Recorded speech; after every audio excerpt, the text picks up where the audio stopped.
Hello there, and welcome to the Sleepy History Facts channel.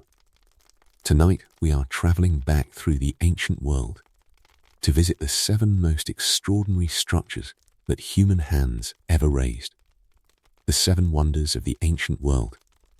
These were not simply large buildings or impressive monuments. They were the places that the ancient world itself chose to remember above all others. The structures that travelers crossed seas and deserts to see with their own eyes. The buildings that poets wrote about, and philosophers argued over, and generals wept before.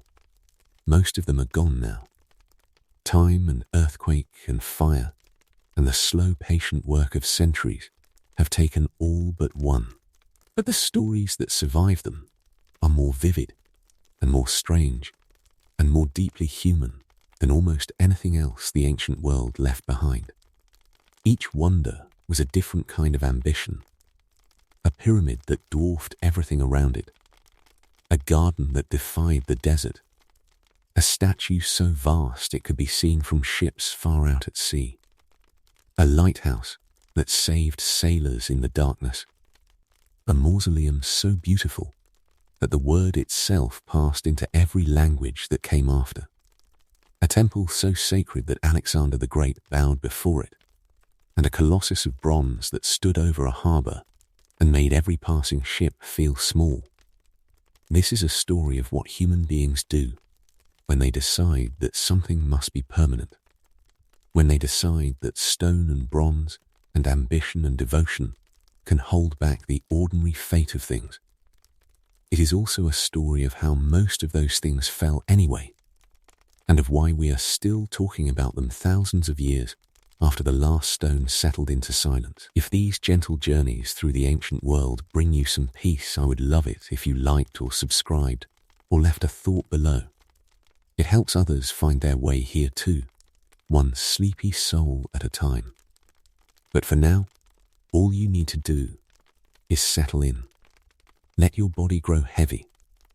Let your breathing slow just a little. And as the night deepens around you, come with me into the ancient world. Let us begin. The Great Pyramid of Giza is the oldest of the 7 wonders and the only one still standing. It has been standing in the desert west of the Nile for more than 4,500 years, and in all that time, it has never stopped being the largest stone structure that human beings built before the modern era. It was old when Rome was young. It was ancient when Alexander the Great stood before it and looked up and tried to understand what he was seeing. It was already a ruin in the eyes of some ancient visitors who could not believe that anything so vast could have been raised by mortal hands. And yet it was. Every block, quarried and shaped and moved and lifted by people who had no engines, no steel, no mathematics in the form we would recognize, and no precedent for what they were attempting. The pyramid was built for the pharaoh Khufu, known to the Greeks as Cheops, who ruled Egypt during the 4th dynasty of the Old Kingdom, around 2,560 years before the Common Era. Khufu was not a figure who left behind many personal records. The largest structure ever built in the ancient world was commissioned by a man of whom we have almost no surviving biography. We have his name, we have his cartouche on a few inscriptions, we have a small ivory statuette discovered in 1898 that is only 7.5 centimeters tall, making it the smallest known representation of the man who ordered the construction of the largest thing in the world. That contrast is one of the most quietly astonishing facts about the Great Pyramid. The builder is almost invisible. Only the building remains. The construction of the pyramid required an estimated 2.3 million stone blocks. The average weight of each block was approximately 2.5 tons. The heaviest blocks used in the king's chamber and its relieving chambers were of Aswan granite and weighed up to 80 tons. Those granite blocks were quarried at Aswan 800 kilometers to the south, transported by river barge, unloaded, and somehow moved to their precise positions within the pyramid. The precision with which they were placed is one of the enduring mysteries of the structure. The base of the pyramid covers approximately 5.4 hectares of desert. It is level to within just 2.1 centimeters across its entire perimeter. In a desert environment, on sandy ground, without laser levels or modern surveying equipment, the ancient Egyptians achieved a flatness that modern engineers working with advanced instruments struggle to improve upon. The four sides of the base are oriented to true north, south, east, and west, with a deviation of less than 1/10 of a degree. How this was achieved has been the subject of debate among scholars for generations. The most widely accepted theory is that the Egyptians used the circumpolar stars to establish a true north line, then used this to orient the base. But even knowing the general method does not fully explain the extraordinary accuracy of the result. When the pyramid was completed, it stood approximately 146 meters tall. It held the record for the tallest structure on Earth for nearly 4,000 years, until the construction of Lincoln Cathedral in England around 1311 of the Common Era finally surpassed it. The pyramid was originally encased in highly polished white Tura limestone that would have reflected the desert sun with extraordinary brightness. Ancient writers described it as shining like a jewel visible for enormous distances. The casing stones were removed in the medieval period and used in the construction of buildings in Cairo, which is why the pyramid today has its distinctive stepped appearance rather than the smooth white faces it once presented to the ancient world. The interior of the pyramid contains a system of passages and chambers that has fascinated explorers and scholars for centuries. The lowest chamber was cut into the bedrock beneath the pyramid and appears to have been abandoned before completion. Above it, accessible through a narrow ascending passage, is the chamber known as the Queen's Chamber, though there is no evidence that any queen was ever buried there. Above that, approached through the soaring Grand Gallery, is the King's Chamber. The Grand Gallery is one of the most remarkable spaces in the ancient world. It is approximately 47 meters long and rises to a height of 8.6 meters. Its walls corbelled inward in 7 steps to form a pointed ceiling that distributes the enormous weight of the pyramid above it. To walk through the Grand Gallery is to feel the mass of millions of tons of stone pressing down around you, while the architecture holds it effortlessly in place. The King's Chamber, at the end of the Grand Gallery, is built entirely of polished red Aswan granite. Its walls, floor, and ceiling are all of granite. The ceiling is formed by 9 granite slabs, each weighing approximately 50 tons, laid side by side across the chamber. Above those 9 slabs are 5 further chambers called relieving chambers, whose purpose is to distribute the weight of the pyramid above them away from the flat ceiling of the King's Chamber below. The engineering logic is elegant and has worked for 4,500 years without a single crack in the chamber ceiling. Inside the King's Chamber sits a lidless red granite sarcophagus that is slightly too wide to have been brought through the ascending passage. It must have been placed in the chamber as the pyramid was being built around it before the chamber was sealed. The sarcophagus is empty. Whatever Khufu's burial contained was removed by tomb robbers in antiquity. No mummy, no treasure, no inscription identifying the pharaoh has ever been found within the Great Pyramid. What the pyramid contains instead is silence and stone, and the almost incomprehensible fact of its own existence. The workers who built it left traces of themselves in unexpected places, Graffiti found in the relieving chambers above the king's chamber, spaces that no visitor was ever meant to see, includes the names of the work gangs who built that section. One gang called themselves the Friends of Khufu. Another called themselves the Drunkards of Menkori. These names, scratched into hidden stone by men who knew no one would ever read them, are among the most human things that survive from the Old Kingdom. They remind us that behind the overwhelming scale of the monument were ordinary people with names and humor and pride in their work. In recent years, muon scanning technology has revealed previously unknown voids within the body of the pyramid. A large void above the Grand Gallery was confirmed in 2017, and its purpose remains unknown. It may be a construction void, a stress-relieving space built deliberately by the architects, or it may be a chamber that no modern person has ever entered.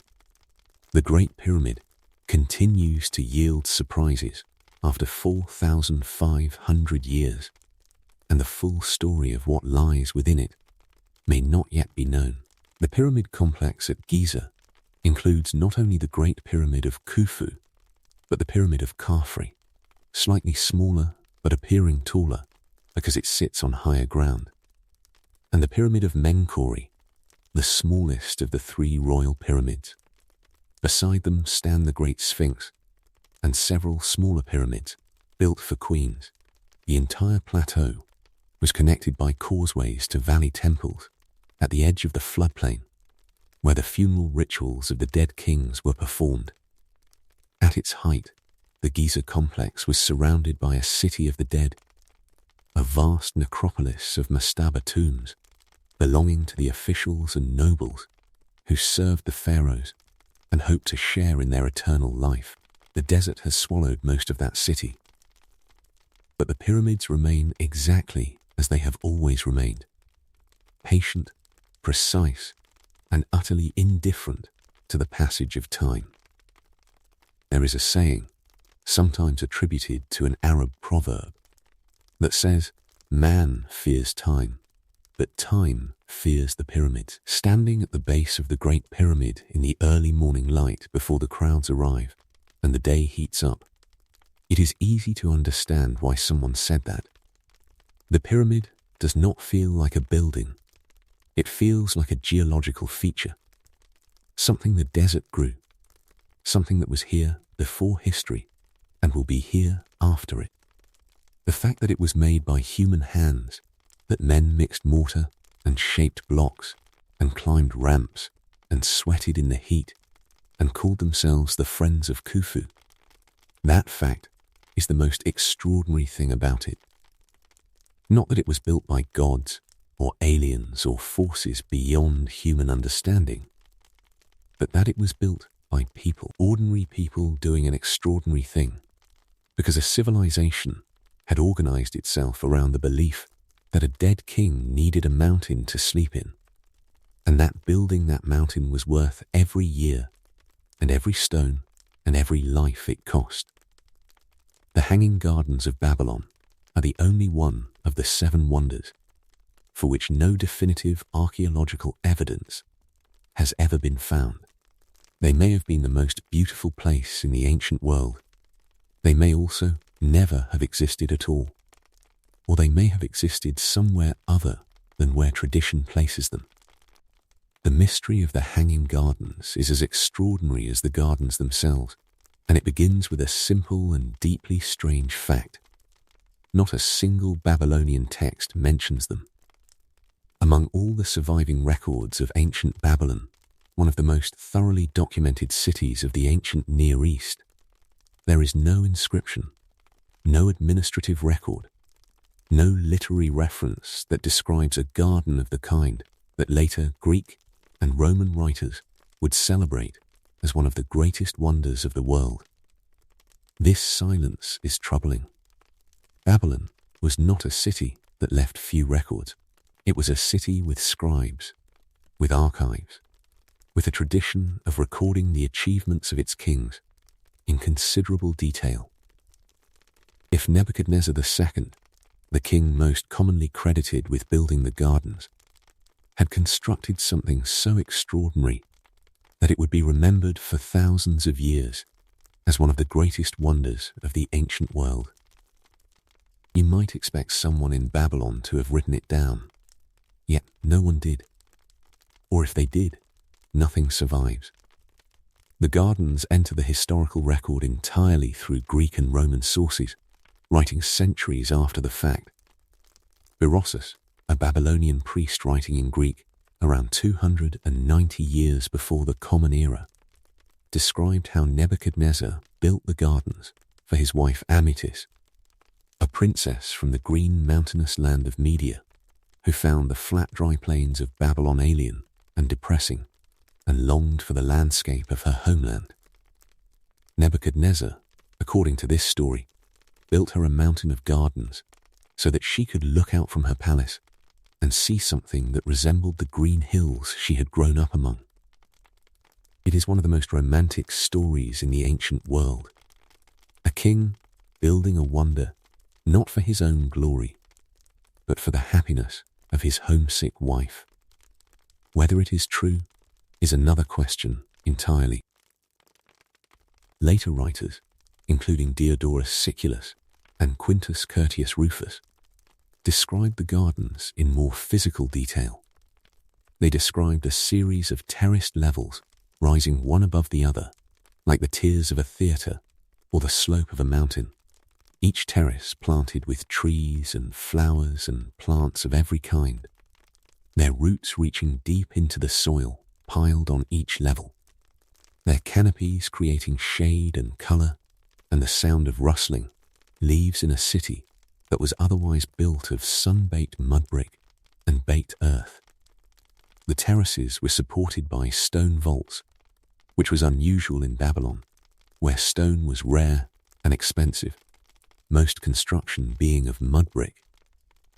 The whole structure was irrigated by a system of chains and buckets, or possibly by a screw mechanism that raised water from the Euphrates River below to the highest terrace, from which it then flowed downward through the levels. The engineering required to keep a large elevated garden alive in the Mesopotamian climate, with its extreme heat and low rainfall, would have been considerable. The irrigation system alone would have required constant maintenance and a reliable supply of water in a region where water was not always guaranteed. The beauty that the ancient writers describe is vivid and specific. They speak of the smell of flowers and the sound of water and the sight of trees growing as though from the air itself, their roots invisible beneath the stone and soil of the terraces, their branches spreading over the city below. The name hanging gardens comes from the Greek word kremastos, which can mean not just hanging, but also overhanging, referring to the way the plants and trees cascaded over the edges of the terraces and hung down the sides of the structure toward the ground below. The image is of green life spilling over the edge of stone, impossible and lush, and entirely out of place in a flat desert city. There is a theory, advanced seriously by the scholar Stephanie Daly, that the hanging gardens did not exist in Babylon at all, but in Nineveh, the capital of the Assyrian Empire, built by the Assyrian king Sennacherib around 700 years before the Common Era. Daly argues that Sennacherib's own inscriptions describe an elaborate garden that matches many of the details in the Greek accounts, that Nineveh was sometimes referred to as Babylon in ancient sources, and that the confusion between the two cities may explain why the gardens are attributed to Babylon in the Greek tradition, while no Babylonian source mentions them. This theory is not universally accepted, but it is taken seriously by scholars because it resolves the most troubling problem with the traditional account, namely, the complete absence of Babylonian evidence for what should have been one of the most celebrated achievements of their greatest king. If the gardens were in Nineveh, then the silence of Babylon makes sense, The Babylonians did not write about the Hanging Gardens because the Hanging Gardens were not in Babylon. The city of Babylon itself was one of the most extraordinary places in the ancient world, regardless of whether the gardens existed there or not. At its height, under Nebuchadnezzar II in the 6th century, before the Common Era, it was one of the largest cities in the world, with a population that may have reached 200,000 or more. Its famous Ishtar Gate, decorated with blue glazed bricks and relief figures of bulls and dragons, was reconstructed in the early 20th century and now stands in the Pergamon Museum in Berlin. The processional way that led through the gate to the Great Temple of Marduk was lined with lion reliefs that can still be seen in museums around the world. The Ziggurat of Babylon, the great stepped temple tower that may have inspired the biblical story of the Tower of Babel, rose to a height that ancient sources give as approximately 90 meters. Babylon was a city built to impress and to endure, and it did both for several centuries. But it fell, as great cities fall, to conquest and neglect, and the slow return of the desert. Alexander the Great captured Babylon in 331 years before the Common Era, and died there 8 years later, his plans to restore the city unfinished. The city declined under his successors, and eventually was abandoned entirely. Today the ruins of Babylon lie near the modern city of Hilla in Iraq, partially excavated, partially damaged by modern construction, partially buried under centuries of accumulated earth.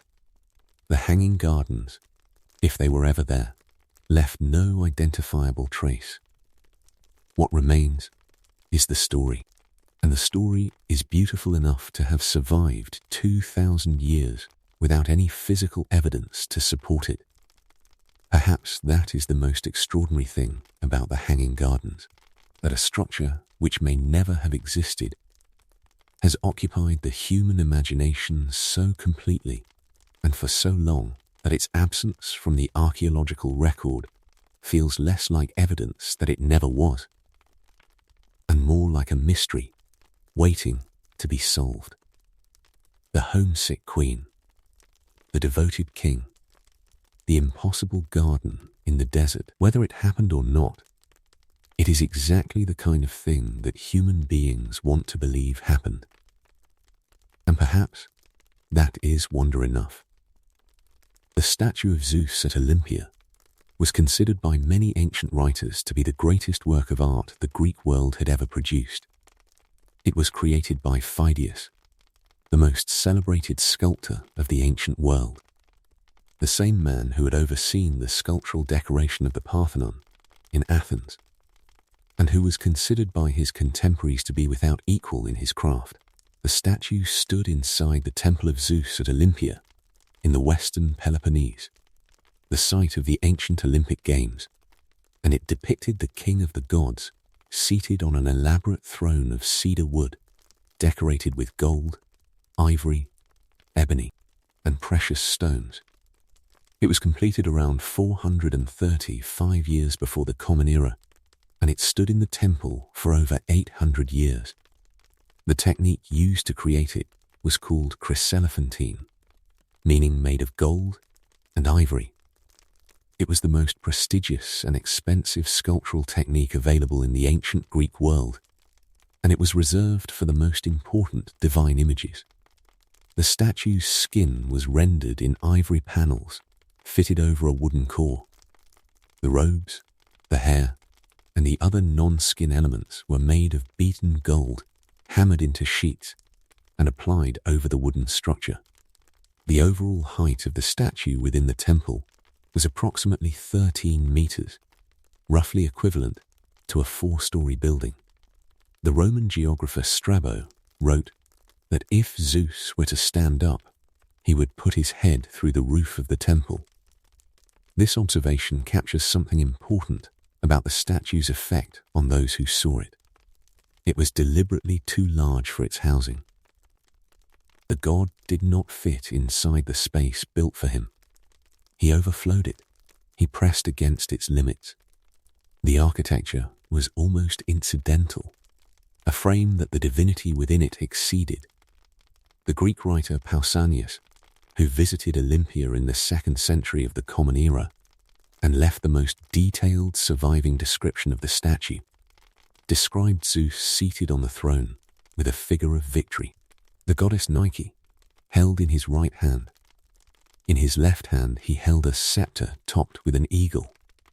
His sandals were of gold, and his robes were of gold decorated with animals and flowers.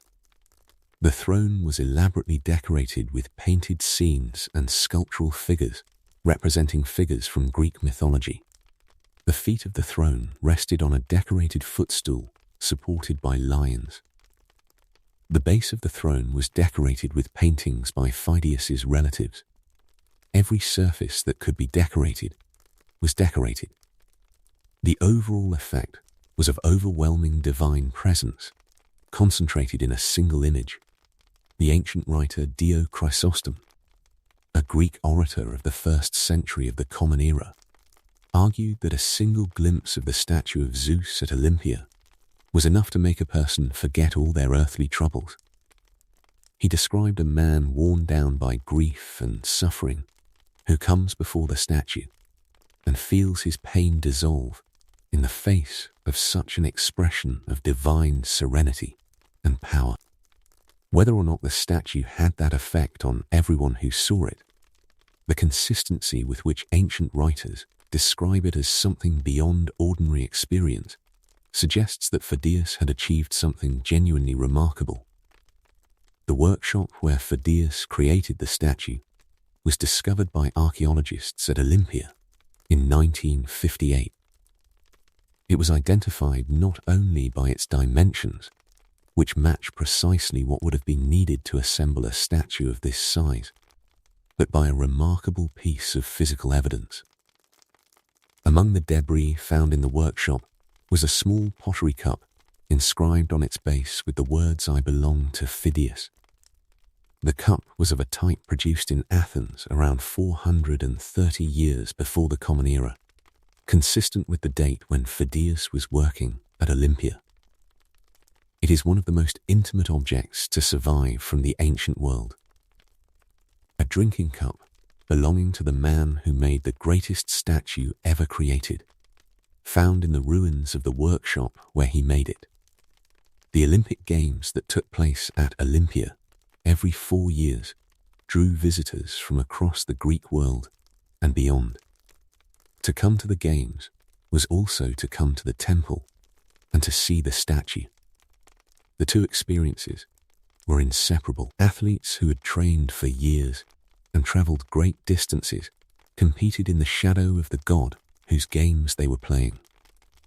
The victors in the games were crowned with wreaths of olive, and their victories were announced before the statue of Zeus himself. The connection between the physical excellence of the athletes and the divine presence of the god looking down at them was the central experience of the ancient Olympics, in a way that has no real equivalent in the modern version of the Games. The temple that housed the statue was built in the 5th century before the Common Era and was considered one of the finest examples of Doric architecture in the Greek world. It was designed by the architect Libon of Elis, and its sculptural decorations, including the famous metopes and pediment sculptures, are now divided between the museum at Olympia and the Louvre in Paris. The temple itself was destroyed by earthquakes in the 5th and 6th centuries of the Common Era, and its massive column drums still lie exactly where they fell across the floor of the ruined temple. The statue did not survive with them. Its fate is uncertain. Some ancient sources suggest it was destroyed in a fire at Olympia. Others say it was transported to Constantinople by a wealthy Greek senator in the 4th century of the Common Era, where it was subsequently destroyed in a fire. The workshop of Pheidias at Olympia was converted into a Christian church in the 5th century of the Common Era, a transformation that preserved its walls while erasing the memory of what had been made within them. Nothing of the statue survives. No fragment of the ivory, no scrap of the gold, no piece of the throne or the footstool or the base. What we have is words. The descriptions of Pausanias and Strabo and Dio Chrysostom, and a handful of other ancient writers who saw it or read accounts of those who had, and the Roman copies of Greek coins from Elis that show a small image of the seated Zeus that may or may not reflect something of the original's appearance. The statue of Zeus at Olympia endured for over 800 years and was seen by millions of ancient visitors across those centuries. It shaped how the Greeks and Romans imagined their most powerful god. It influenced the iconography of seated divine figures for centuries after its own destruction. The image of a bearded, enthroned, majestic male deity that appears in countless later works of art owes something to what Pheidias created at Olympia, and that the ancient world agreed was the greatest thing a human artist had ever made. The Temple of Artemis at Ephesus was not one temple, but many, each built on the same sacred site over the course of several centuries, each one larger and more magnificent than the last. The site near the ancient Greek city of Ephesus on the western coast of what is now Turkey was considered sacred long before the Greeks arrived. The goddess worshipped there was a powerful deity of fertility and the wild, who was identified with the Greek Artemis, but who predated the Greek settlement of the region and carried characteristics that had no direct equivalent in the standard Greek pantheon. The Great Temple that made the ancient lists of wonders was the fourth temple built on the site. Constructed in the 6th century before the Common Era and taking approximately 120 years to complete. It was enormous. At approximately 115 meters long and 55 meters wide, it was roughly twice the size of the Parthenon in Athens. Its roof was supported by 127 columns, each approximately 18 meters high, arranged in a double row around the exterior of the building. The columns were unique in the Greek world because many of them were decorated with relief carvings at their bases rather than being plain shafts of marble, a feature that ancient writers found remarkable and beautiful.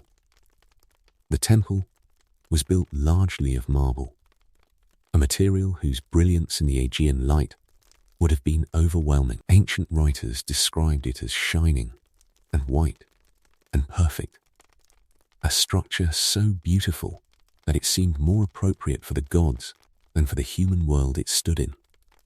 The Lydian king Croesus, whose name has become synonymous with wealth, contributed to the construction of the early temple, and some of the column drums he donated survive and are now in the British Museum in London. On the night of the 21st of July 356 years before the Common Era, a man named Herostratus set fire to the temple.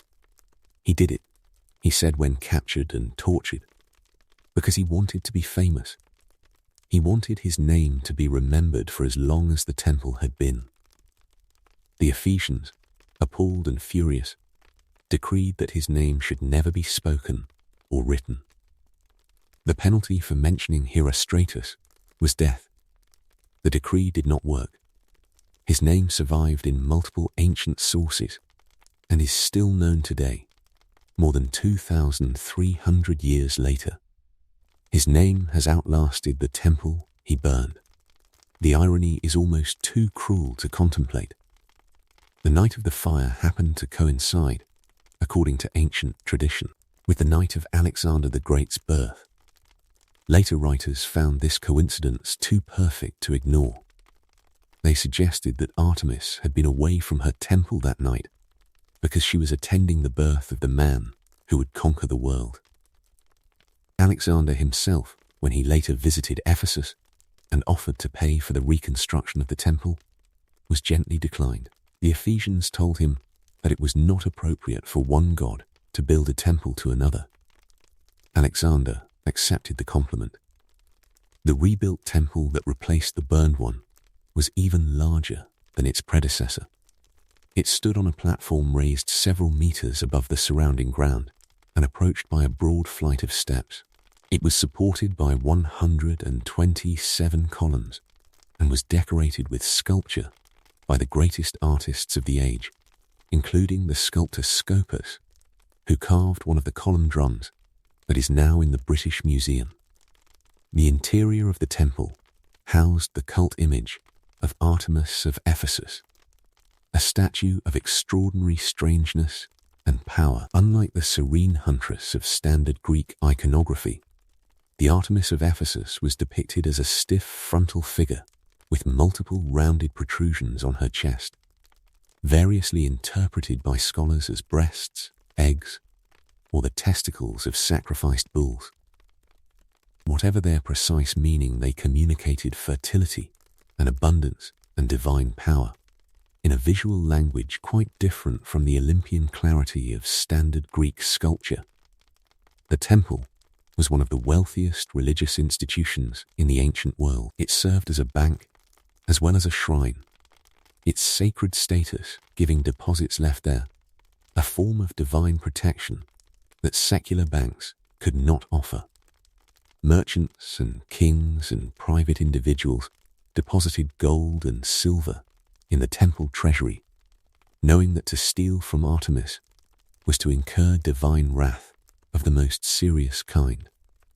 The city of Ephesus grew wealthy alongside its temple and became one of the most important cities in the ancient world. At its height under Roman rule, it had a population of perhaps 200,000 people and was the capital of the Roman province of Asia. Its theatre, which could seat 24,000 spectators, is the site where, according to the Acts of the Apostles, a riot broke out when the Apostle Paul's preaching threatened the trade in silver shrines of Artemis that was a major source of income for the city's craftsmen.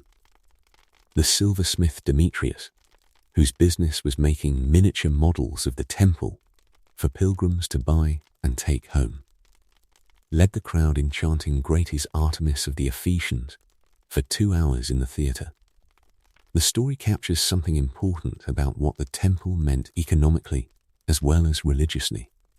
It was not just a sacred site, it was an industry. The temple was damaged by the Goths during their raid on Ephesus in 263 of the Common Era and never fully recovered its former splendor. It was eventually closed by the Emperor Theodosius in 391 of the Common Era as part of his edicts suppressing pagan worship throughout the Roman Empire. It was subsequently dismantled for building materials. Its marble was used in the construction of the great church of Hagia Sophia in Constantinople and in other buildings across the region.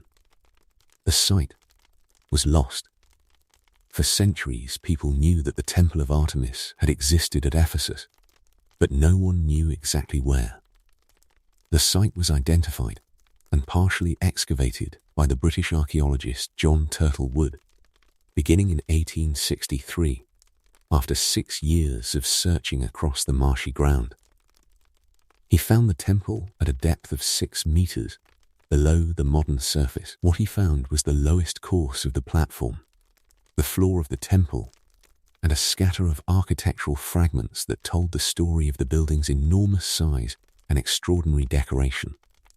A single column has been partially reconstructed and stands at the site today. Fragments of carved column drums stacked one on top of another to suggest the vanished height of the original. It is a melancholy sight. One column where 127 once stood, a marker in a field where one of the greatest buildings in the ancient world once shone white against the Aegean sky. The mausoleum at Halicarnassus gave the world a word. Every mausoleum built since the 4th century before the Common Era, every grand funerary monument, every monumental tomb, takes its name from a man called Mausolus, the satrap of Caria in what is now southwestern Turkey, who died in 353 years before the Common Era, and whose tomb was so magnificent that his name became the word for that kind of building in virtually every European language. Mausolus was not a king in the Greek sense, but a satrap, a regional governor under the Persian Empire, who in practice ruled his territory with almost complete independence, and whose court at Halicarnassus became one of the most important centers of Greek culture and art in the ancient world. He was a man caught between two worlds. He governed under Persian authority, but he was deeply attracted to Greek culture, language, art, and architecture. His court attracted Greek artists, poets, and intellectuals, and his building projects were conceived in the Greek architectural tradition, even while his political situation was entirely different from that of any Greek city-state. The tomb that bears his name was begun during his lifetime, but completed after his death by his wife and sister Artemisia, who was so devoted to her husband that ancient writers described her grief as an example of the most extreme and consuming love they had ever documented. Artemisia, according to the story told by Aulus Gellius, mixed the ashes of Mausolus into her drinks so that her own body could become the tomb of the man she had loved.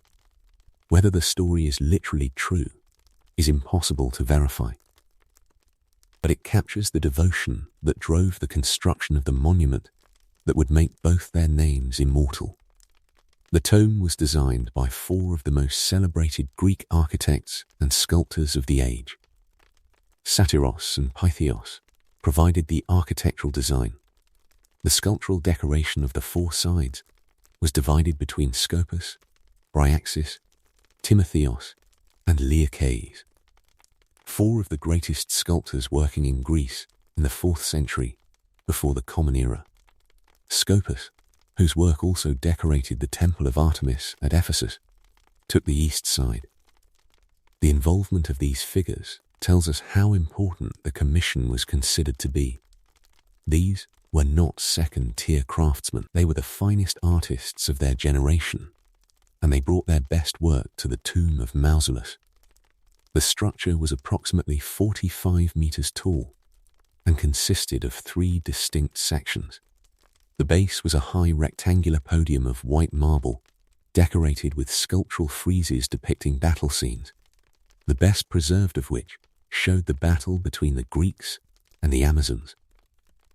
On top of the podium stood a colonnade of 36 Ionic columns, supporting a pyramidal roof of 24 steps that rose to a platform at the top. On the platform stood a quadriga, a 4-horse chariot of marble, in which stood statues of Mausolus and Artemisia themselves. The entire composition was a synthesis of 3 architectural traditions: the Egyptian in the stepped pyramid, the Greek in the colonnade, and the Lucian in the high podium tomb, reflecting the mixed cultural world that Mausolus inhabited. The sculptural decoration was extraordinary in both its quantity and its quality. Friezes ran around the podium depicting battles and hunts and mythological scenes. Freestanding statues stood between the columns. Lions guarded the corners of the roof. At every level the stone was alive with figures and movement and narrative. When the Roman writer Pliny the Elder described the mausoleum in the 1st century of the Common Era, he noted that, even after the deaths of Artemisia and the 4 sculptors they had still not finished the decorative program, and that the sculptors decided to complete it anyway, because it was already so magnificent that it deserved to be finished for its own sake. The mausoleum stood intact for many centuries. It survived Alexander the Great's siege of Halicarnassus in 334 before the Common Era, though the city around it was largely destroyed. It survived earthquakes that damaged much of the surrounding region. By the early medieval period, it was still standing. Though probably already damaged by the 12th century of the Common Era, it was partly ruined, but still recognizable as a great monument. Its final destruction came not from natural forces, but from human ones. The Knights of St. John of Jerusalem, a crusading military order that had established itself on the nearby island of Rhodes, used the mausoleum as a quarry when they rebuilt their castle at Halicarnassus at the beginning of the 15th century of the Common Era. They dismantled the structure and used its marble blocks in the construction and reinforcement of what is now Bodrum Castle, still standing on the harbour of the modern Turkish city of Bodrum. Some of the sculptural decoration was incorporated directly into the castle walls, where it remained until discovered by archaeologists in the 19th century. The British Museum in London holds the finest surviving pieces from the sculptural decoration of the mausoleum. These include large sections of the Amazon frieze, several colossal free-standing statues that stood between the columns, and most remarkably 2 portrait statues that have traditionally been identified as Mausolus and Artemisia themselves. The statue identified as Mausolus is one of the finest surviving examples of ancient Greek portraiture. It shows a man of approximately 40 to 50 years of age, with a strong, broad face, heavy-lidded eyes, and an expression of absolute authority and self-possession. He does not look like a god. He looks like a man, a specific, individual, powerful man who knew exactly who he was and wanted to be sure that anyone who looked at his tomb knew it too.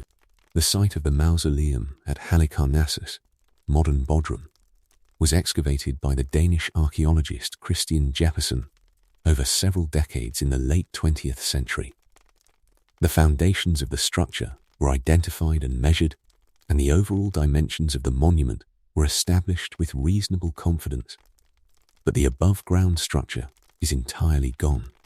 The marble that once formed the most celebrated tomb in the ancient world is now the walls of a crusader castle on the Turkish coast, and the sculptural masterpieces that once decorated it are in a museum in London, 800 miles away.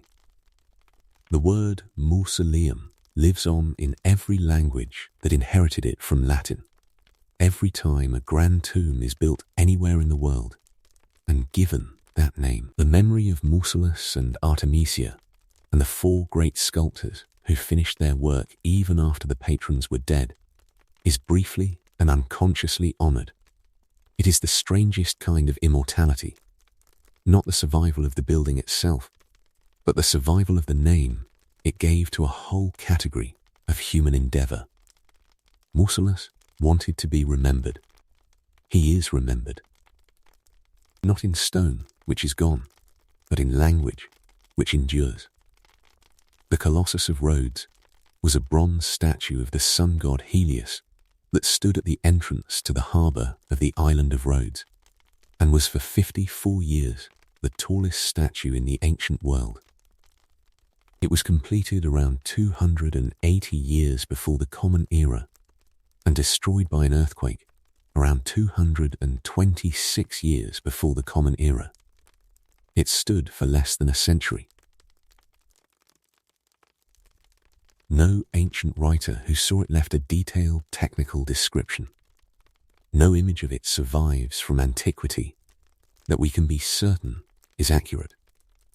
We do not know exactly where it stood. We do not know exactly what it looked like.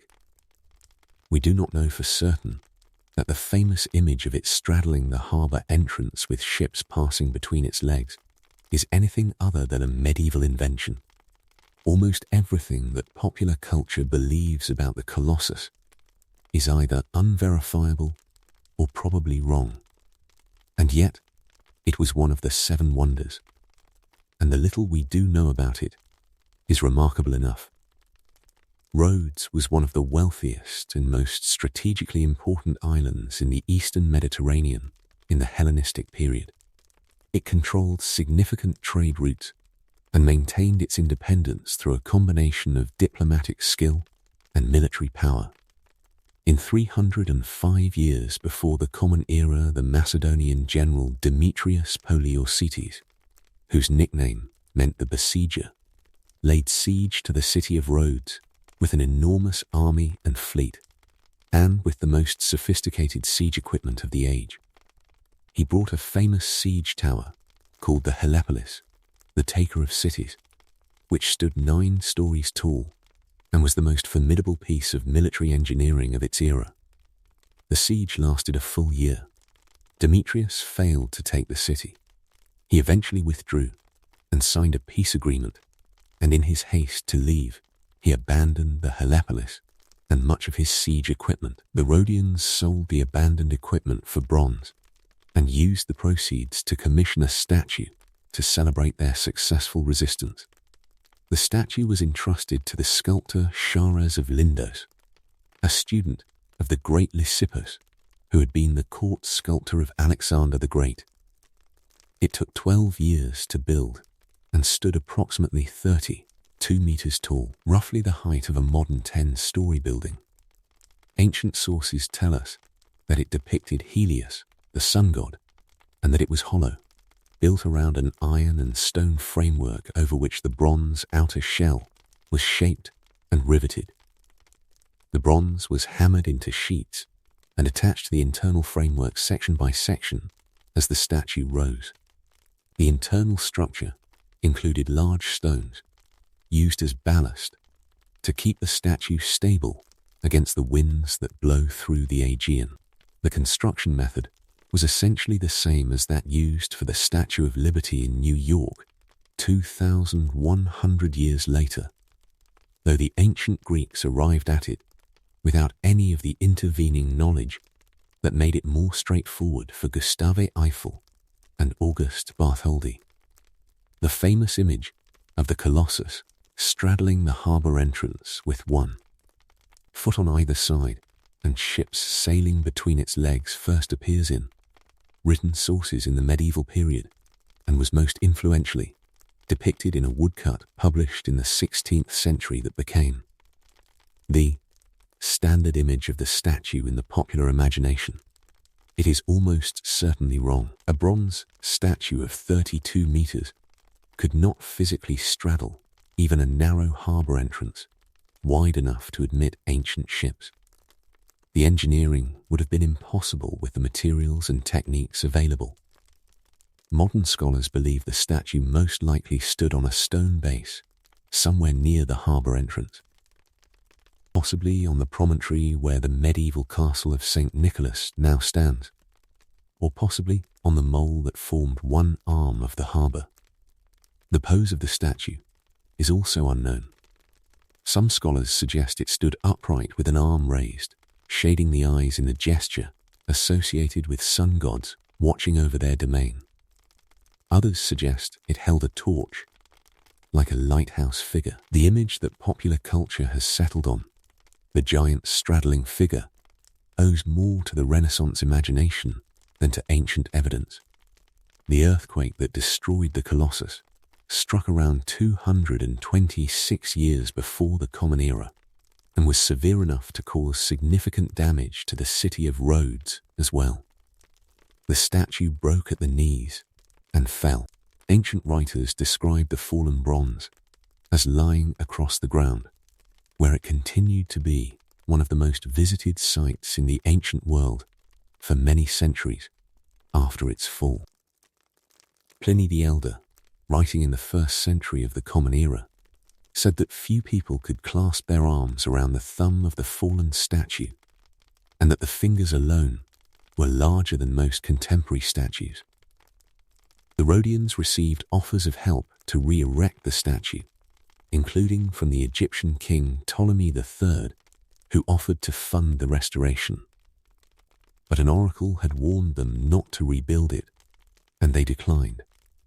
The fallen bronze lay where it had fallen for 800 years, until the Arab conquest of Rhodes in 653 of the Common Era.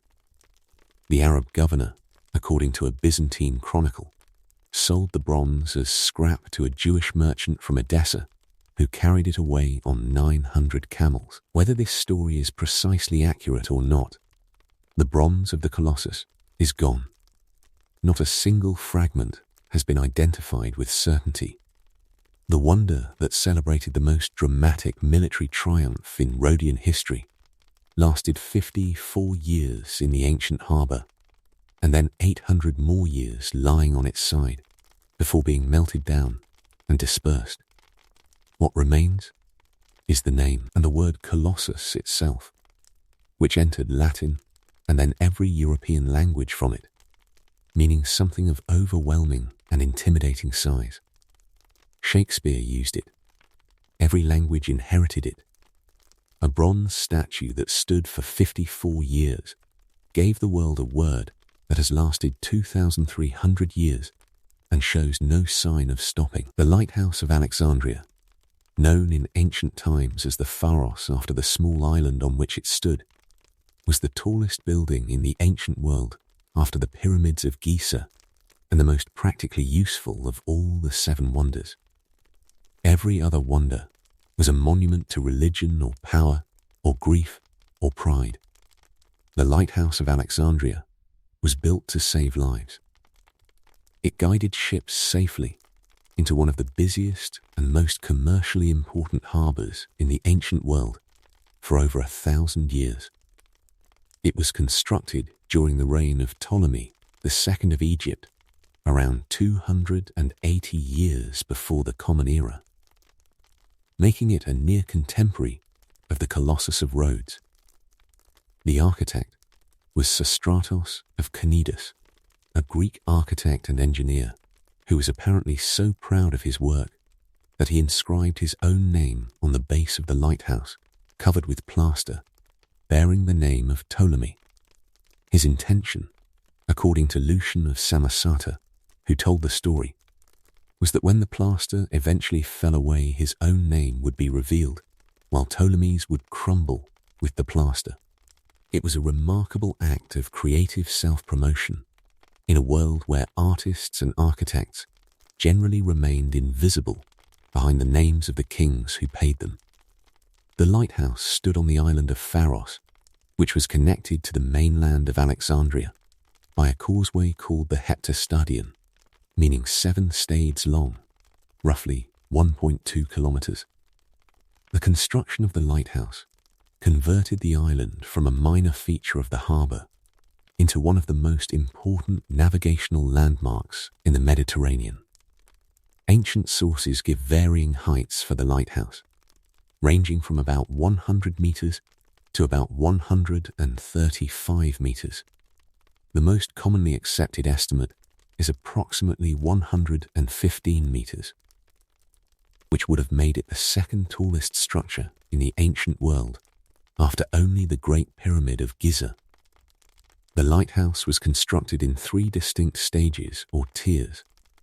The lowest tier was a square base approximately 55 meters tall.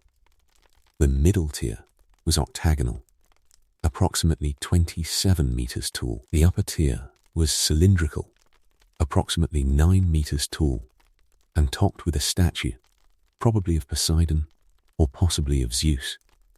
Inside the upper tier burned the fire whose light was the lighthouse's purpose.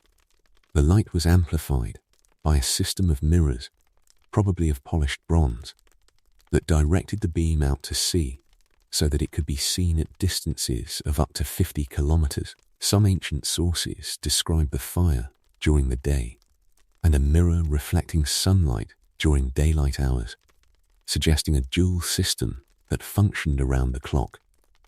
The fuel for the fire had to be brought up to the top of the lighthouse, a logistical challenge that required a ramp wide enough for pack animals to carry fuel to the fire chamber. Ancient descriptions suggest that the ramp wound around the interior of the lower tier in a continuous spiral, allowing donkeys or horses to carry fuel up without the need for stairs. The harbour at Alexandria was one of the most important in the ancient world. Alexandria was the capital of Ptolemaic Egypt and a major center of trade connecting the eastern Mediterranean to Egypt and through Egypt to the Red Sea and the trade routes of the Indian Ocean. Ships from across the Mediterranean entered the harbor, guided by the lighthouse, and left it carrying grain and papyrus and linen and luxury goods that fed and supplied much of the ancient world. Without the lighthouse, navigating the harbor in poor visibility or at night would have been considerably more dangerous. The Pharos was not merely a symbol of Alexandrian greatness. It was a piece of infrastructure on which lives and livelihoods genuinely depended. The lighthouse survived remarkably well through the ancient period. It was still functioning in the 9th century of the Common Era, when Arab geographers described it in considerable detail. It was damaged by earthquakes in 956 and 1103 of the Common Era, and partially collapsed. It was further damaged by earthquakes in 1303 and 1323 of the Common Era, until by 1349. When the Arab traveller Ibn Battuta visited Alexandria, he described the lighthouse as so ruined that it was impossible to enter it. The final remains were used as the foundation for a fort built by the Mamluk Sultan Qutb in 1477 of the Common Era, which still stands on the site today and is known as the Citadel of Qutb. In the 1990s, French archaeologists discovered large stone blocks on the floor of the harbour of Alexandria that appear to be fallen elements of the lighthouse itself. Among them were blocks that matched the descriptions of the lighthouse's architectural decoration and several large stone sphinxes that may have stood at its base. The blocks lie in shallow water and have been mapped by underwater archaeologists, who have also found the remains of other ancient structures lost beneath the harbour over the centuries. The ancient city of Alexandria lies partly beneath the modern city and partly beneath the sea, submerged by the subsidence of the Nile Delta over 2 millennia. The lighthouse that once stood above it all, the most useful of all the 7 wonders, the building that most directly saved human lives and supported human commerce, is now itself below the water that it once helped sailors to navigate. The word Pharos, taken from the island on which the lighthouse stood, became the word for lighthouse in many languages. Faro in Italian and Spanish, fair in French, farol in Portuguese. The lighthouse of Alexandria gave these languages a word, just as the tomb of Mausolus gave them another, and the Colossus of Rhodes gave them another still. The 7 wonders are gone, but the words they left behind are still in use in the mouths of living people every day. The wonder endures in the language even when the stone is gone. We return now to the desert. Because the Great Pyramid of Giza demands a second visit, not because it needs more introduction, but because the full weight of what it means to be the only surviving ancient wonder requires more than a first passing. 6 of the 7 wonders are gone. The Hanging Gardens may never have existed at all. The statue of Zeus was melted or burned or carried away. The temple of Artemis was dismantled for building stone. The mausoleum was quarried by crusaders. The Colossus fell in an earthquake and was sold for scrap. The lighthouse crumbled into the sea it once guided sailors over. Only the pyramid remains. And it remains not because it was the most beautiful. Ancient writers often rated the statue of Zeus or the temple of Artemis as more artistically remarkable than the pyramid. It remains not because it was the tallest, though it was tallest for longest. It remains because it was built in a way that nothing else in the ancient world was built. From the beginning, the pyramid was designed not for a human lifetime, but for eternity. Every decision made in its construction was made with permanence as the first consideration. The casing stones were cut so precisely and fitted so tightly that the structure could shed rainwater and resist frost and survive the thermal expansion of the desert heat without cracking along its joints.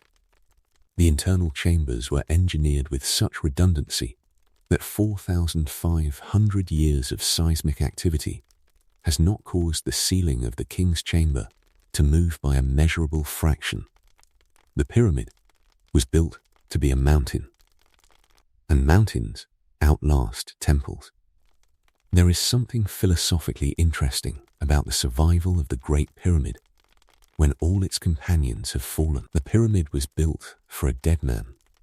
It was a tomb, a monument to absence, a house for someone who was no longer there.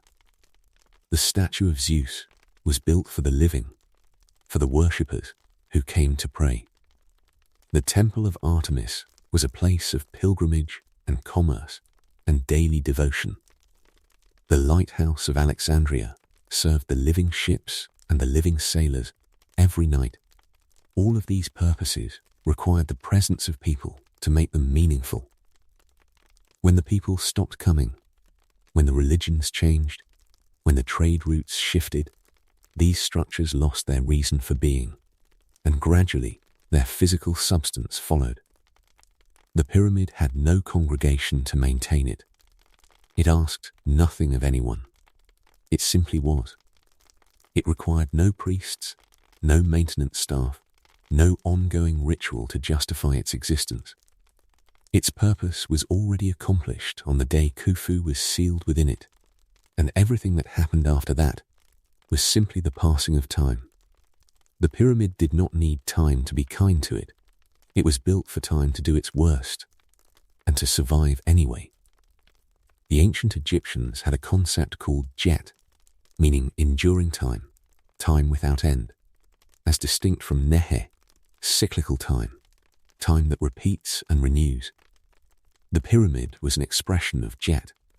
It was built for the kind of time that does not cycle or renew, that simply accumulates, year after year, century after century, piling up like the desert sand against its base. It was built for 4,000 years, and it has lasted 4,500, and it shows every sign of lasting 4,000 more.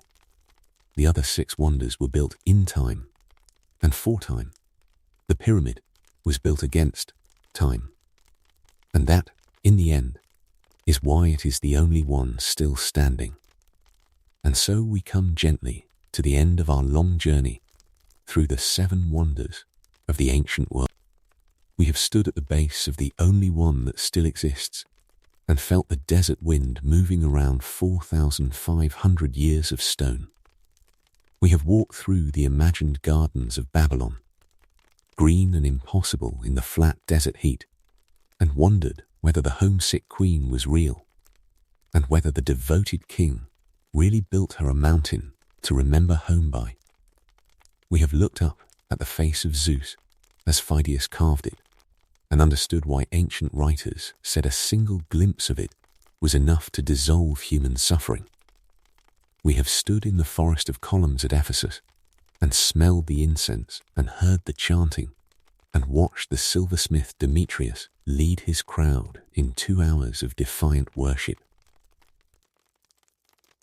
We have circled the mausoleum at Halicarnassus, and read the name that gave a word to the world, and thought about the wife who drank her husband's ashes so that her own body could be his tomb. We have stood on the harbour at Rhodes and tried to see the Colossus, and found only the imagination, which is perhaps enough, and learned that the word it gave us is still in use today. And we have looked up at the light of the Pharos cutting through the dark Mediterranean night, and thought about all the sailors who saw it and knew they were home. 6 of them are gone. 1 remains, but all 7 are still here in the words we use and the stories we tell, and the fact that we are still talking about them 2,000 years after the last of the fallen ones crumbled into silence. That is what a wonder is. Not simply a large building or an impressive monument. It is something that changes the people who encounter it, but lodges in human memory so deeply that even destruction cannot remove it entirely. The 7 wonders are the things that the ancient world agreed were worth remembering above all else. And the ancient world was right. If this quiet journey through the ancient world brought you some peace tonight, I would love it if you liked or subscribed or simply left a thought below. It helps others find their way here too, one sleepy soul at a time. And if there is still some wakefulness left in you, there should be another calm history waiting on the screen for you now. But for this moment, there is nothing more to follow. Let the desert wind move through the stones of Giza. Let the Nile find its way to the sea in the dark. Let the harbour lights of Alexandria fade slowly behind you. Let your breathing become slow and even and easy. The wonders have kept their watch long enough for one night. They will still be here, in stone and story, and the words we inherited from them when morning comes. Sleep well. Good night. The organization required to build the Great Pyramid was as remarkable as the building itself. Egypt in the Old Kingdom period was one of the most efficiently administered states in the ancient world. The pyramid project required not only the labor of the workers at Giza, but an entire support economy stretching across the country. Copper tools had to be mined in the Sinai and manufactured and distributed. Food had to be grown, processed, and transported to feed tens of thousands of workers. Timber had to be imported from Lebanon for sledges, ramps, and roofing.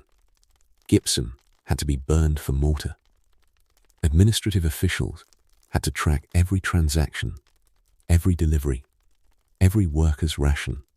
The papyri discovered at Wadi el-Jarf on the Red Sea coast in 2013 are among the most extraordinary documents ever found relating to the pyramid's construction. They are the logbooks of an official called Mera, who supervised a team of workers transporting limestone from Tura to Giza.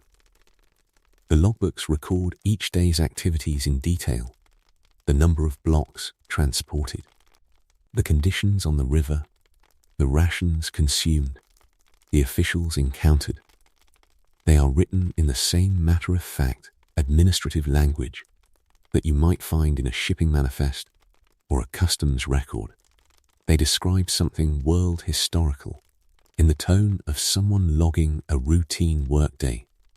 Because for Mera and his team, it was a routine workday. They were not building a wonder. They were doing their job. The wonder emerged from the accumulation of thousands of routine workdays stretched across approximately 20 years. The Wadi el-Jarf papyri also mention the vizier Ankheif, a half-brother of Khufu who oversaw the pyramid project. They mention the port at Wadi el-Jarf, where copper tools from the Sinai were unloaded. They describe the inspector Mera traveling to Memphis to collect his team's rations from the central administration. These documents transform the Great Pyramid from a mystery into a project, a massive, extraordinary, unprecedented project, but a project nonetheless. One that was managed by officials and staffed by workers, and funded by a state that had developed the administrative capacity to undertake it. The ramps that the builders used to raise the blocks into position are one of the enduring puzzles of ancient engineering. Several different ramp designs have been proposed by scholars and engineers. A straight external ramp would have had to be enormous, eventually almost as massive as the pyramid itself, and would have had to be demolished as the pyramid was built, creating nearly as much work as the pyramid itself. An internal spiral ramp winding around the inside of the pyramid has been proposed based on anomalies detected by ground-penetrating radar.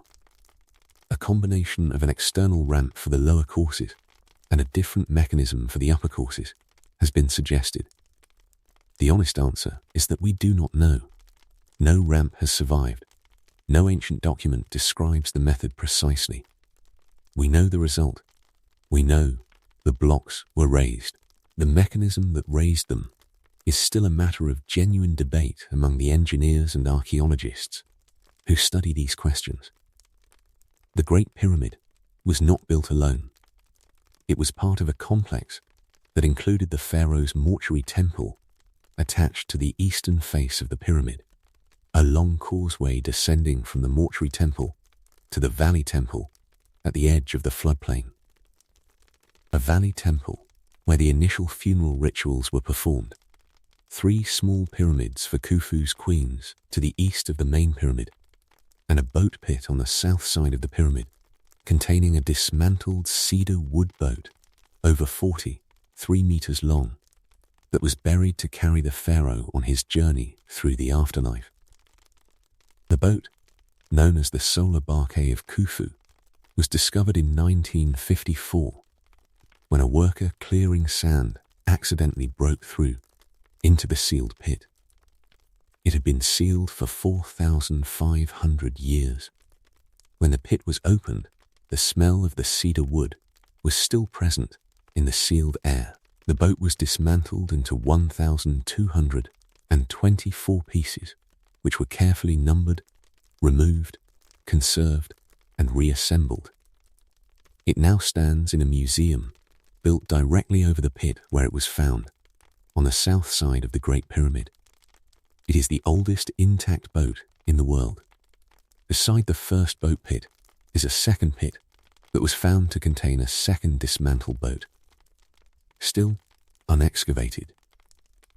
The Great Pyramid of Giza continues to yield new information to every generation of scholars and scientists who study it. It is 4,500 years old, and it is still not fully known.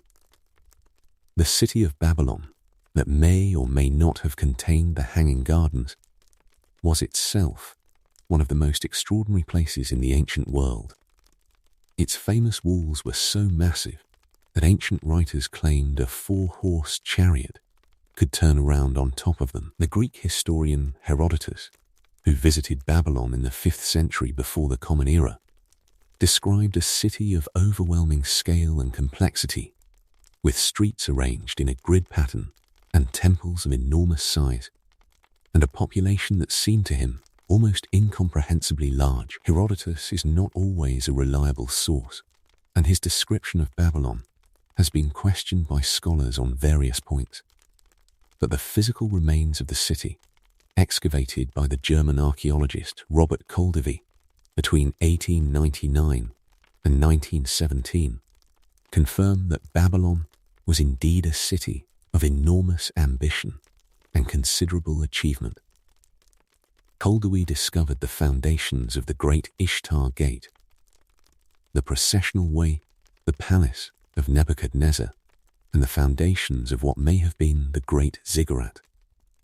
He also searched intensively for evidence of the Hanging Gardens and found what he believed might be their remains, a vaulted structure near the palace with evidence of drainage systems that he interpreted as the infrastructure for a large elevated garden.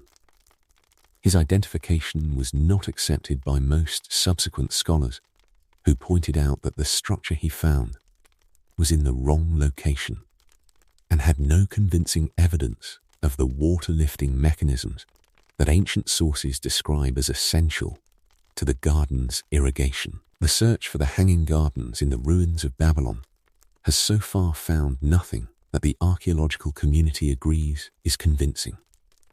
If Stephanie Daly's theory is correct, and the gardens were actually in Nineveh, then Babylon has been searched for something that was never there, while Nineveh has not been searched for it at all, with the right question in mind. Nineveh, the capital of the Assyrian Empire, was destroyed by a coalition of Babylonians and Medes in 612 years before the Common Era, in one of the most complete city destructions of the ancient world. The city was burned, its walls demolished, its population scattered. Biblical writers described its fall as divine judgment on a city of unprecedented wickedness and violence. If the gardens existed at Nineveh, they fell with the city and the later confusion between Nineveh and Babylon in the Greek sources transferred their memory to a city that did not build them. This theory is elegant, and it is possible. It is also possible that the gardens never existed at all, and that they were a literary invention, a wonder created in words rather than stone and soil and water, an image of impossible beauty that the ancient imagination needed to balance the hard stone reality of the other 6 wonders. Every list needs a mystery. Every collection of marvels needs one entry that no one can quite verify. The Hanging Gardens may be the ancient world's most beautiful fiction, or they may be a real garden waiting to be found beneath the sand of a city that has not yet been excavated in quite the right place. The uncertainty is part of what makes them wonderful.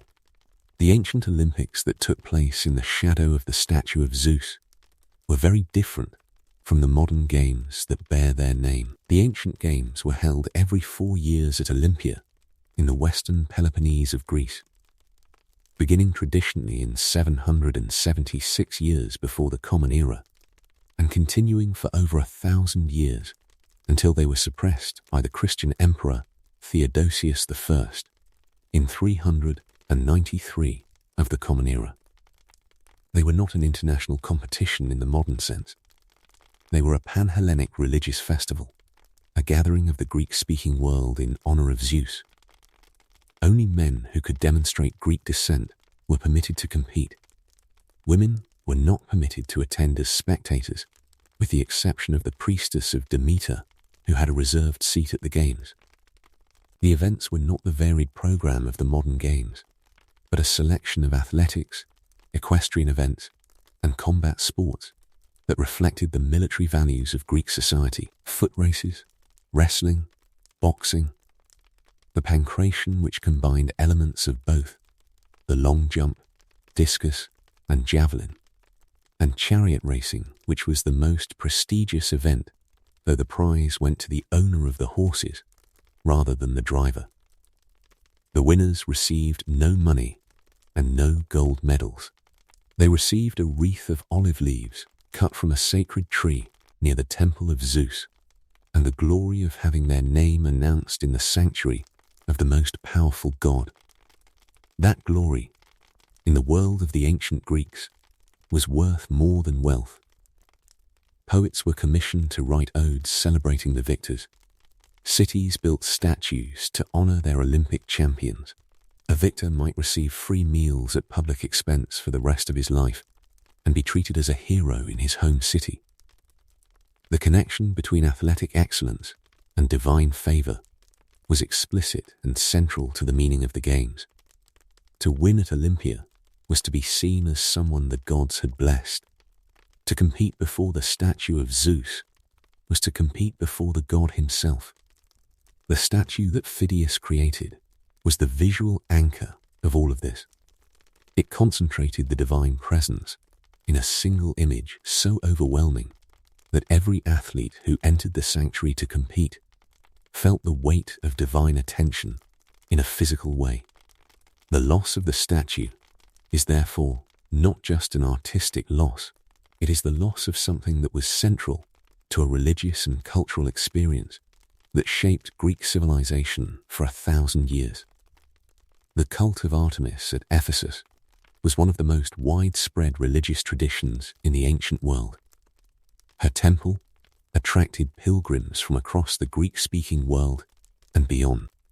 The goddess represented there was not simply the virgin huntress of standard Greek myth, but a more ancient and more powerful divine force associated with wild nature, with childbirth, with the moon, and with a kind of divine abundance that defied easy categorization. The festivals held at her temple drew enormous crowds, and the city of Ephesus organized elaborate processions and games in her honor that lasted for days. The temple treasury functioned as one of the most important financial institutions in the ancient world. Deposits were made there by individuals, cities, and kings who trusted the goddess to protect what they left in her care. The temple's sacred status meant that to steal from it was not simply robbery, but sacrilege, an offense against a divine being with the power to punish. This divine guarantee was more compelling to many ancient depositors than any human legal system could have been. The temple also organized and controlled significant landholdings in the region that generated income through farming and grazing. It employed priests and priestesses, administrators, musicians, dancers, and craftsmen. It was not simply a religious institution. It was one of the largest economic enterprises in Asia Minor. The decision to close it under Theodosius in 391 of the Common Era was therefore not just a religious act, but an economic one, with significant consequences for the city of Ephesus and the surrounding region. The city never fully recovered from the loss of the temple and the decline of the harbour, which silted up during the Roman period, reduced Ephesus from a great metropolis to a minor settlement. Today, the ruins of Ephesus are one of the most visited archaeological sites in Turkey, attracting millions of visitors each year. The single reconstructed column at the temple site is a reminder of what was once the largest temple in the Greek world, standing in a field that gives no sense of the scale or the splendor of what once stood there. The region of Caria that Mausolus governed had a complex cultural identity that the mausoleum expressed in physical form.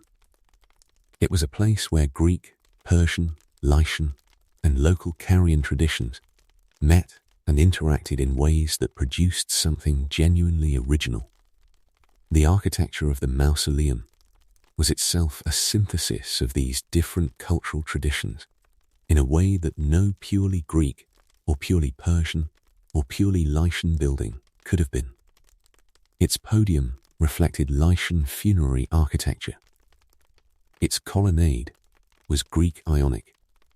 Its pyramidal roof had Egyptian resonances. Its sculptural program was Greek in technique, but universal in its ambition.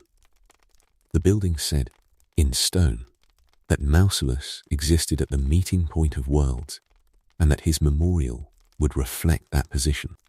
The sculptors who worked on the mausoleum were working in a period of remarkable artistic development in Greek sculpture. The 4th century before the Common Era saw a shift away from the ideal perfection of 5th century sculpture towards something more expressive and individual. The figures from the Amazon frieze in the British Museum show a dynamism and emotional intensity that would not have been possible a century earlier. The horses from the quadriga that stood at the summit are among the most technically accomplished pieces of ancient sculpture that survive. They stand in the British Museum beside the Elgin marbles from the Parthenon and hold their own in that extraordinary company. The legacy of the mausoleum in the history of architecture was immediate and lasting. The word mausoleum spread through Latin into every European language. The image of a high podium tomb topped with a pyramid influenced funerary architecture for centuries afterward. The great mausoleums of Roman emperors, the tomb of Augustus in Rome, the Castel Sant'Angelo, which began as the tomb of Hadrian, the tomb of Cecilia Metella on the Appian Way, all reflect, in different ways, the example set at Halicarnassus. The mausoleum at Halicarnassus was a building that taught the ancient world what a monument to a dead person could be, and the lesson was so well learned that it is still being applied today. The island of Rhodes that the Colossus celebrated was one of the most sophisticated political and commercial entities in the Hellenistic world. After the death of Alexander the Great in 323 years, before the Common Era, his empire fragmented into a series of successor kingdoms ruled by his generals and their descendants. Rhodes navigated this dangerous political landscape with remarkable skill. maintaining its independence by balancing the competing powers against each other and using its position at the crossroads of eastern Mediterranean trade routes to accumulate the wealth that made it politically significant. The Rhodian navy was one of the most formidable in the Mediterranean, and Rhodian maritime law was so comprehensive and well respected that it was adopted by Rome and became the foundation of maritime law across the ancient world. Fragments of Rhodian maritime law survive in the Digest of Justinian and influenced European maritime legal traditions into the modern era. The Colossus was therefore not simply a religious monument. It was a symbol of Rhodian achievement and Rhodian identity at a moment when the island had demonstrated its capacity to resist one of the most powerful military forces of the age. Demetrius the Besieger, who had failed to take the city, was not a minor figure. He was one of the most formidable military commanders of the Hellenistic period, and his Hellepolis siege tower was the most advanced military technology of its era. That Rhodes had stood against him and sent him away was a triumph that deserved commemoration on a scale commensurate with the achievement. The Colossus was that commemoration. 32 meters of bronze rising above the harbour to tell the world that Rhodes had faced the besieger and had not been taken. The sculptor Chares of Lindos, who built the Colossus, is known to have died before its completion, according to one ancient tradition, because he made an error in his calculations when a client asked him to double the size of an original design, and the costs of the project consumed everything he had. Whether the story is true or not, it captures something real about the scale of the undertaking. Building the largest bronze statue in the world in 12 years with ancient tools and ancient mathematics was an achievement that pushed the limits of what was possible and may well have pushed its creator beyond those limits too. The intellectual life of Alexandria that the lighthouse served was one of the greatest concentrated achievements of human thought in the ancient world.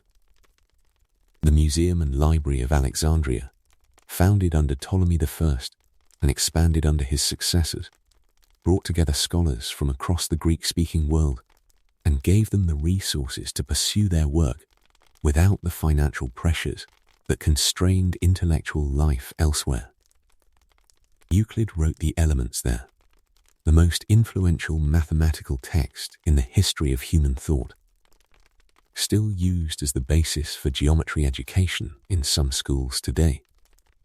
Eratosthenes calculated the circumference of the Earth to within a few % of the correct value, using nothing but the angle of the sun's shadow in 2 different cities on the same day, and a knowledge of the distance between them. He also calculated the tilt of the Earth's axis and the distance to the sun and moon with varying degrees of accuracy, all using observation and mathematics, and no instruments more sophisticated than a measuring rod and a gnomon. Herophilus performed systematic human dissection for the first time in history and produced detailed anatomical descriptions of the brain, the eye, the liver, and the reproductive system that were not surpassed for over 1,000 years. Archimedes studied at Alexandria, and his work on mechanics, hydrostatics, and mathematics was so far ahead of its time that it was not fully appreciated until the Renaissance. The poet Callimachus compiled a catalogue of all the works in the library in 120 volumes, which was itself a literary and scholarly achievement of the first order. This concentration of human intelligence and human knowledge in a single place, supported by royal patronage and organized around a great library that aspired to contain every book ever written, was something that had never existed before and has rarely existed since. The lighthouse that guided ships into the harbour of Alexandria was the gateway to all of this. Every scholar who came to Alexandria to study, every merchant who brought goods to sustain the city, every ambassador who came to the court of the Ptolemies, arrived by sea and saw the lighthouse before they saw anything else. It was the first thing Alexandria showed the world, and it was a fitting first impression for a city that had decided to be the most brilliant place on earth. The legacy of Alexandrian scholarship did not perish with the library.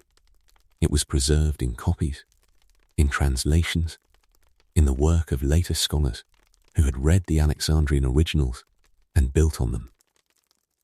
The mathematics of Euclid, the geography of Eratosthenes, the medicine of Herophilos, the mechanics of Archimedes, all survived in forms that eventually reached the scholars of the Islamic world who preserved and extended them and then transmitted them to medieval Europe, where they became the foundation of the scientific revolution. The lighthouse of Alexandria is gone. The library of Alexandria is gone. But the light they shed on the ancient world travelled forward through time in the minds and the writings of every person who ever read a book that descended from those collections, and that light has never entirely gone out. To understand the 7 wonders of the ancient world, it helps to understand the world that produced them. They were not created by one civilization or one era. They span more than 2,000 years of human history and 3 continents of the ancient world. The Great Pyramid was built when writing itself was still relatively new, when the wheel had only recently been invented, when bronze was the most advanced metal technology available.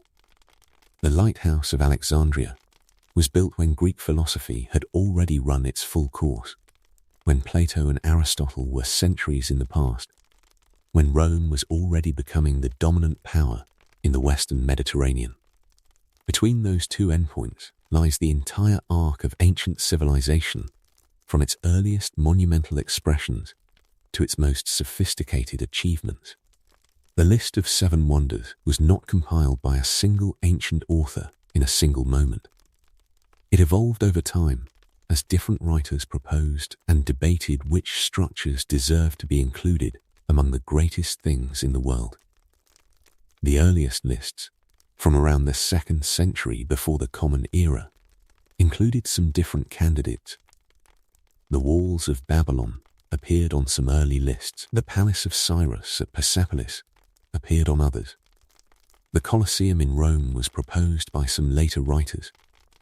The list of 7 that became canonical was fixed by the Byzantine writer Philo of Byzantium around the 4th or 5th century of the Common Era in a text called On the 7 Wonders. His selection has been the standard list ever since. The number 7 itself was significant in the ancient world. It was associated with completeness and perfection. There were 7 planets in ancient astronomy, counting the sun and moon. There were 7 days in the week. 7 was the number of things that were whole and sufficient, and beyond which nothing needed to be added. A list of 7 wonders was not simply a list of the 7 best buildings. It was a statement that these 7 things together constituted a complete picture of what human civilization could achieve, that between them, pyramid and garden and statue and temple and tomb and colossus and lighthouse, they covered everything that human ambition and human skill could produce when given sufficient resources and sufficient motivation. The motivation was different for each wonder. Khufu built his pyramid because his religion told him that a dead king needed a permanent home to ensure his eternal life. Nebuchadnezzar, if the story is true, built his garden because he loved his wife and wanted to ease her homesickness. The Rhodians built their colossus because they had defeated an enemy who had tried to destroy them, and they wanted the world to know it. Artemisia built her husband's mausoleum because she could not bear to let his memory diminish after his death. The Ephesians built their temple because their goddess deserved the most magnificent house in the world, and they had the wealth and the skill to provide it. Pheidias created his Zeus because the king of the gods deserved an image that matched his divine power, and Pheidias believed he was the only person alive who could make it. The Ptolemies built their lighthouse because Alexandria needed it, and because the most brilliant city in the world should have the most impressive gateway in the world. 7 different motivations, 7 different civilizations and eras, 7 different expressions of the same fundamental human impulse, the desire to make something that will outlast the people who made it, that will continue to speak of their ambition and their skill and their devotion after their own voices have gone silent. Most of them did not outlast their makers by as long as they hoped, but all of them outlasted their makers in the only way that ultimately matters. They are still being talked about. They are still being wondered at. They are still, in the most essential sense, still standing in the minds of the people who keep returning to their stories thousands of years after the last stone settled into the ground. The 7 wonders left behind more than ruins and memories. They left behind words. Mausoleum, from the tomb of Mausolus. Colossus, from the bronze giant of Rhodes. Pharos, giving lighthouse to Italian, Spanish, French, and Portuguese. These are words in daily use in living languages that trace a direct line back to specific buildings in specific places in the ancient world. Every time a large statue is described as colossal, the Colossus of Rhodes is briefly present in the language. Every time a grand tomb is called a mausoleum, Mausolus, and Artemisia, and the 4 great sculptors are briefly remembered. Every time a French sailor looks for the fair, or an Italian navigator checks for the Faro, the Ptolemaic lighthouse is briefly visible through the word. Language is the most durable form of monument. Stone can be quarried, and metal can be melted, and ivory can burn.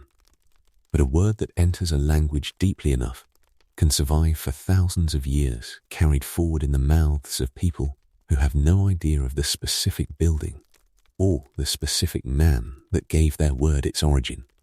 The 7 wonders also left behind an idea. The idea that human achievement can be catalogued and celebrated, that the best things humanity has made deserve to be listed and honored, that there is value in identifying the greatest and the most remarkable, and naming them formally so that they cannot be forgotten. Every list of great buildings or great works of art or great natural places that has been compiled since antiquity owes something to the original list of 7 wonders. The new 7 wonders of the world, announced in 2007 following a global vote of over 100 million people, is a direct descendant of Philo, of Byzantium's 4th century list. The impulse that drove ancient Greeks and Hellenistic writers to compile their list is the same impulse that drove 100 million people in the modern world to vote on what deserves to be called a wonder. We are still doing what the ancient world did. We are still asking which things human hands have made are worth remembering above all others. We are still making lists. We are still wondering. The wonders changed the world not just by existing, but by demonstrating what was possible. The pyramid showed that stone could be raised to heights that seemed to belong to gods rather than people. The garden showed that nature could be shaped and redirected to produce beauty in the most unlikely places.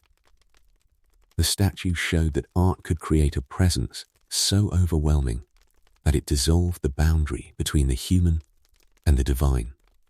The temple showed that a goddess could be given a house so magnificent that her worshippers would feel, standing before it, that they were already in the presence of something beyond the ordinary world.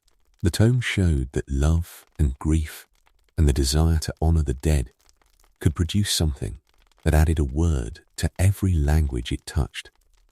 The Colossus showed that bronze and ambition and the collective will of a people who had just defended their city against impossible odds could produce something that made even the largest ships in the harbor feel small. And the lighthouse showed that the most useful thing could also be one of the most beautiful, that a structure built purely to save lives and guide ships could stand for over 1,000 years as one of the greatest monuments human civilization had ever produced. These are the lessons of the seven wonders. They are still worth learning. They are still worth wondering at, and they are still, in their absence and their survival and their words and their stories, still teaching anyone who takes the time to listen. Behind every wonder was a person, not a god, not an abstraction, not a civilization acting as one, but specific human beings with names and motivations and fears, who made decisions that shaped what was built, and how, and why. Khufu decided the pyramid would be taller than anything before it. The worker who called his gang the Friends of Khufu scratched that name into a hidden chamber where no one would ever see it out of pride in his work and loyalty to his team. Mira woke up every morning and wrote down how many stone blocks his team had moved, not because he thought anyone would read his logbook 2,000 years later, but because his job required him to keep accurate records. Herostratus set fire to a temple because he wanted to be remembered. He achieved his goal and has never been forgiven for it. Artemisia drank her husband's ashes, if the story is true, because she could not find another way to contain her grief. Pheidias scratched his name on a drinking cup in his workshop at Olympia while he was working on the greatest statue ever made. Sostratos of Cnidus carved his own name under plaster on the Pharos lighthouse and waited for time to do what it does to plaster, so that the world would know who had actually built it. Chares of Lindos spent 12 years building a bronze giant and may have died from the effort. The worker who broke through into the sealed boat pit of Khufu in 1954 and smelled 4,500-year-old cedar wood was the first person to experience that smell since the pit was sealed. The archaeologist John Turtlewood, who spent 6 years searching Ephesus before finally finding the temple 6 meters below the surface, must have felt, when he broke through into that foundation layer, something very close to what Howard Carter felt in the Valley of the Kings. The wonders were made by people, and they have been sought by people, and everything we know about them was preserved by people who thought the stories were worth writing down and keeping. The mausoleum was destroyed by crusaders who needed stone for a castle. They were not vandals. They were practical soldiers with a practical need who happened to find a source of good cut stone in a convenient location.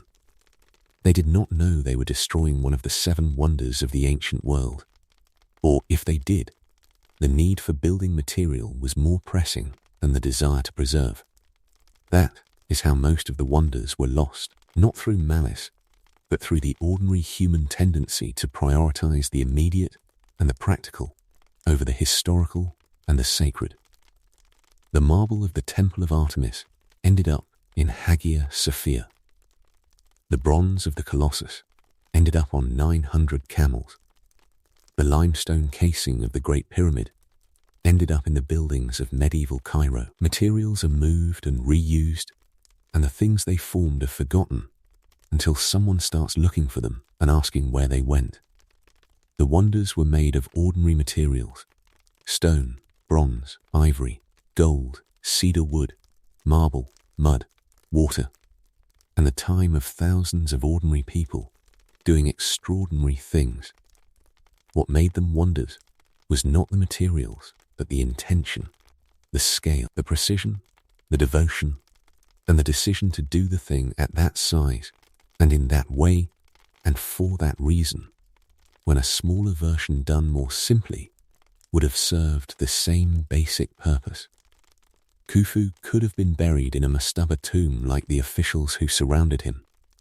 He chose a pyramid 146 meters tall. That choice is what made it a wonder. Every wonder was a choice, a decision to exceed what was necessary, and attempt what was merely possible, and see if the result was something worth calling extraordinary. The ancient world decided that 7 times they had succeeded. 2,000 years later, we are still agreeing with them, and still finding, in their ambition and their devotion and their extraordinary craft, something that speaks to us across the enormous distance of time with a clarity that needs no translation. There is a particular kind of silence that surrounds things that no longer exist. It is not the silence of absence. It is the silence of presence that has been withdrawn. The place where the Colossus stood is still a harbour. Ships still sail through the entrance of Rhodes, where the bronze giant once stood. The water is the same water. The light on it in the morning is the same light. Only the statue is gone, and the silence where it was has a weight that an ordinary silence does not. The field at Ephesus, where one reconstructed column stands surrounded by grass and tourist signs, is not simply an empty field. It is a field where something so large and so beautiful once stood that people travelled weeks by sea and land to see it. The absence of the temple is a kind of presence. You can feel what was there by the way the emptiness is shaped. The ruins of Babylon lie under the Iraqi sun, and tourists walk through them, trying to imagine what Nebuchadnezzar saw when he looked out from his palace over his city. The blue glazed bricks of the Ishtar Gate in Berlin give some sense of the colour and the ambition. But the gate is in Berlin, and the city is in Iraq, and the woman who may have been given a garden as a gift for her homesickness has been dead for 2,600 years. The valley at Olympia, where the temple of Zeus stood, is one of the most beautiful places in Greece on a clear day in spring. The column drums of the temple lie exactly where they fell in the earthquakes of the 5th and 6th centuries. Massive cylinders of stone scattered across the temple floor, like something dropped by a careless giant. The museum at Olympia holds the pediment sculptures from the temple and the famous Hermes of Praxiteles and other extraordinary objects. But the workshop of Pheidias, where you can still see the foundation walls and know that somewhere in the earth beneath your feet is the same soil that Pheidias walked on while he made his masterpiece, is perhaps the most quietly moving place on the site. The drinking cup that says "I belong to Pheidias" is in a display case in the museum. It is small and plain, and the inscription is barely legible. It is the most human object in the room. The Pharos is under water in the harbour of Alexandria, and the city that it served is partly under the modern city and partly under the sea. The lighthouse that burned for over 1,000 years and guided more ships safely into port than any other structure in the ancient world is now itself below the water it once watched over. Only the Great Pyramid remains. It stands in the desert, and it does not feel like a ruin. It feels like something that is exactly where it has always been, and that will be exactly where it is now, long after every other structure currently standing on the surface of the earth has been reduced to rubble or memory. The pyramid is not silent in the way the other sites are silent. It has too much presence for silence. It pushes silence away simply by existing. It demands to be reckoned with. 4,500 years old and still making demands. Still the largest thing built before the modern era. Still the most precisely constructed stone structure in history.